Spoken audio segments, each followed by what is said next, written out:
Hello, welcome back to another segment in a spiritual ascension, my 5-year journey. Just talking about my entire story of through my ascension. Um, and kind of giving you the backstory, these first few videos, what my life was like before my first initial awakening, and what led up to my going on my journey. So, in the previous, I think, 2 episodes, I had kind of talked about my son's passing, and I also talked about finding out that the religion that I was a part of was also dealing with severe child abuse issues, of which I was a victim. And so I want to talk a little bit more about both of those things. I think when you're not connected spiritually, you don't realize all the spiritual things that are happening to you until later on. And you look back and you're like, oh, that's the reason why, or that the divine was already working on my path long before I figured out my soul awoken. When I was pregnant with my son who passed, Travis, as I told you in a previous episode, he was born on July 7th of 1988. So 7/7/88. He was 7 pounds, 7 ounces. So if you know anything about numerology, divine numbers, um, there was something in that, but at that time I knew nothing about, numerology or numbers. When I was pregnant with him, my brother-in-law, who had some what so I'm not sure. I did a video on a spiritual awakening and mental health issues. And my brother-in-law had been classified with schizophrenia. And he had told my in-laws that something was going to happen to my baby. And I don't know how it came about that I ended up learning of what he said. And I was scared to death because I don't know, at that point, I was probably 7, 8 months pregnant with my son.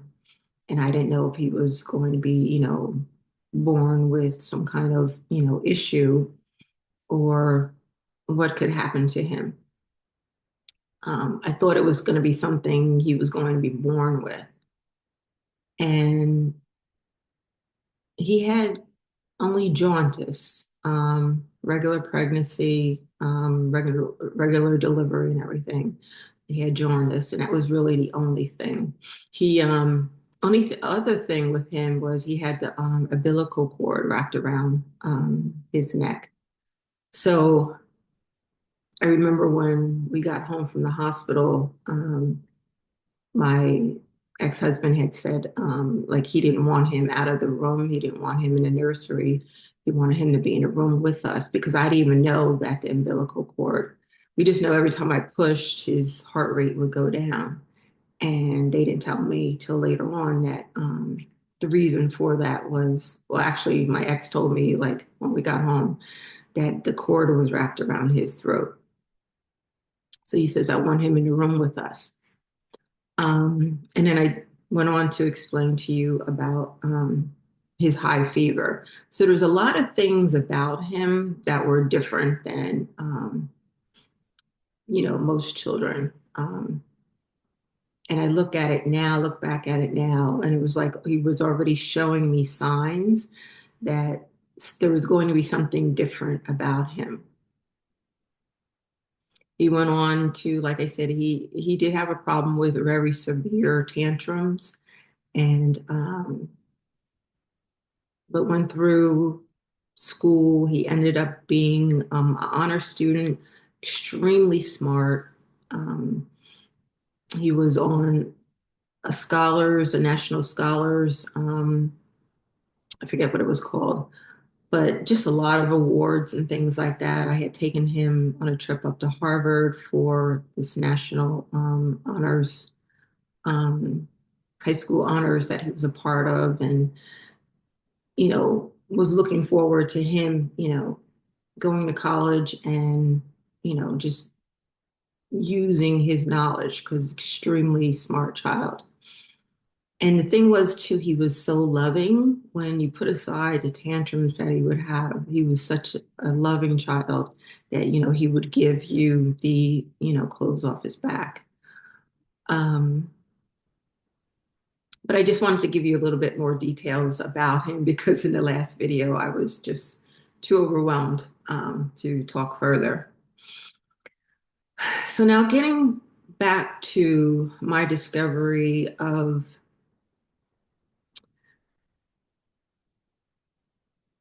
my abuse. So if you missed my other video, I had talked about New York state law that had gone into effect, I believe it was in 2019, that their statutes of limitations were lifted for a time for anyone who had been abused by um, anyone, but mostly it was focused on religious leaders.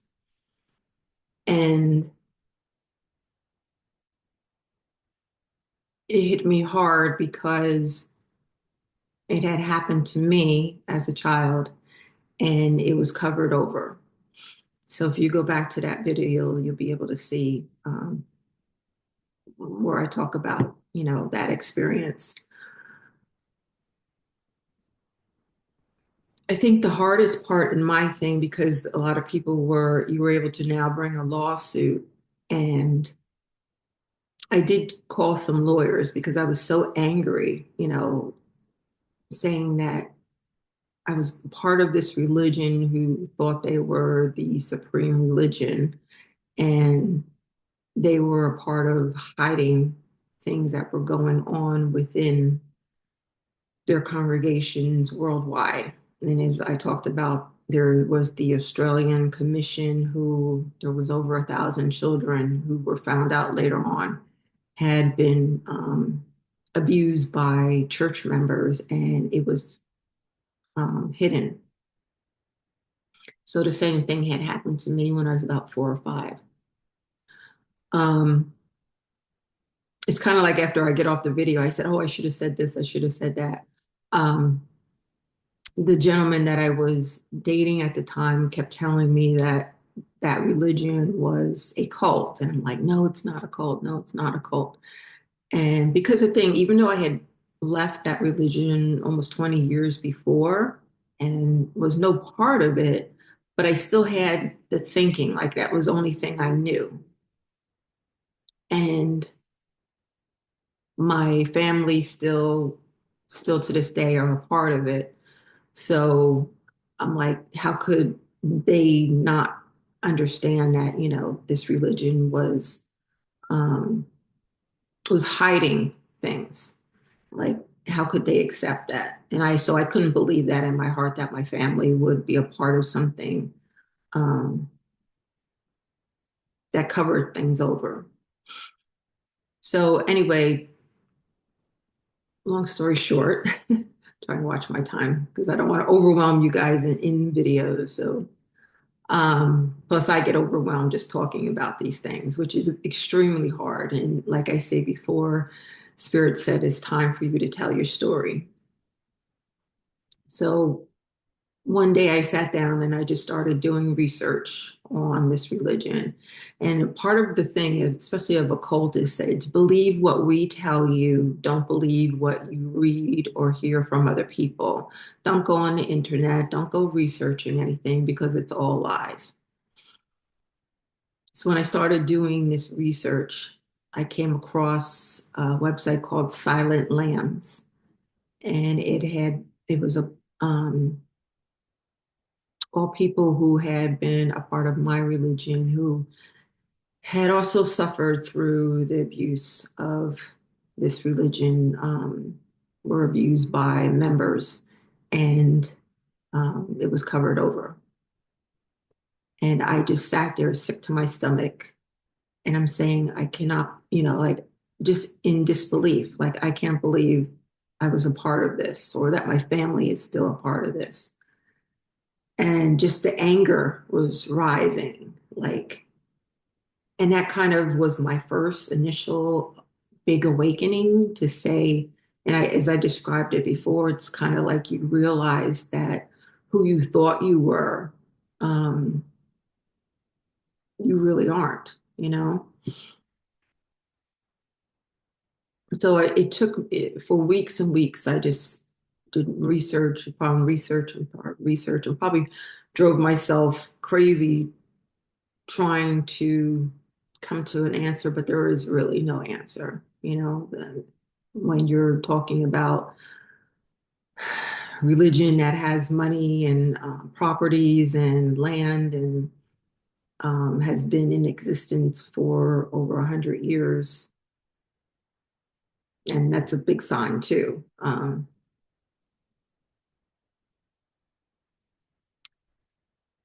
It's kind of hard to, as a 4 or 5 year old child that I was, and my father at the time was probably maybe 35. For To me, that's young, a 35-year-old, man to try to go up against, the elders of a church and say, this was done to my child, and what are you guys going to do about it? And they covered it over. Nothing was ever taken to the authorities or the police or anything like that. They told my parents that I was so young that I would probably end up forgetting about it. So, she'll be all right. And even when I later on, in my early 30s, I think, um, when I confronted my parents, my mother kind of blamed my father where I went to him, and then my father say, well, I never saw him look so dejected, like so like sunken in, like, yeah, I couldn't protect you at that time. There's nothing I could do. And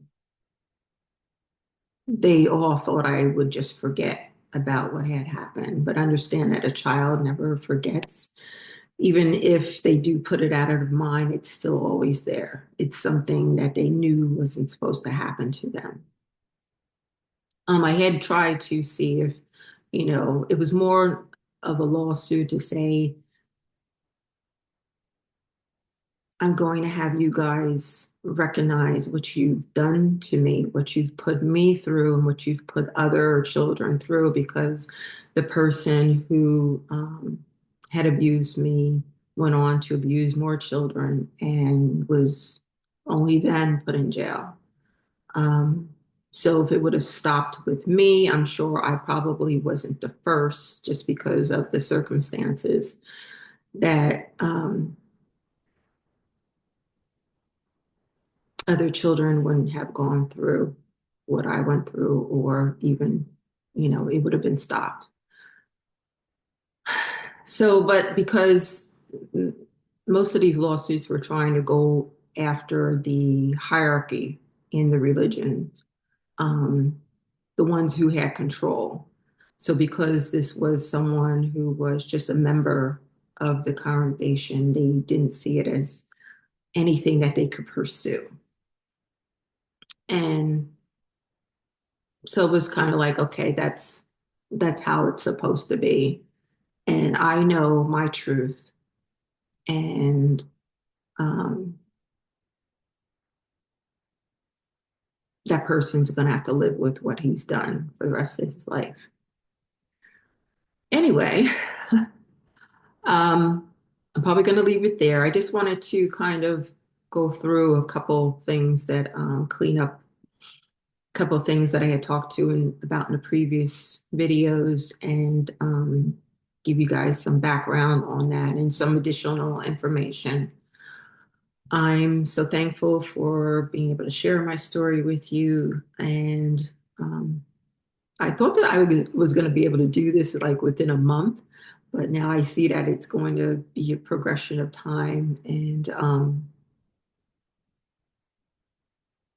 it's things that I've kept within me, but now being able to talk about it and share this, and hopefully it's helping someone else out there um, to maybe go forward and to,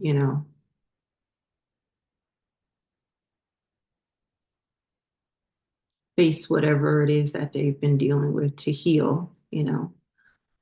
So please like, share, and subscribe. I'll see you in the next video, and thank you for being here.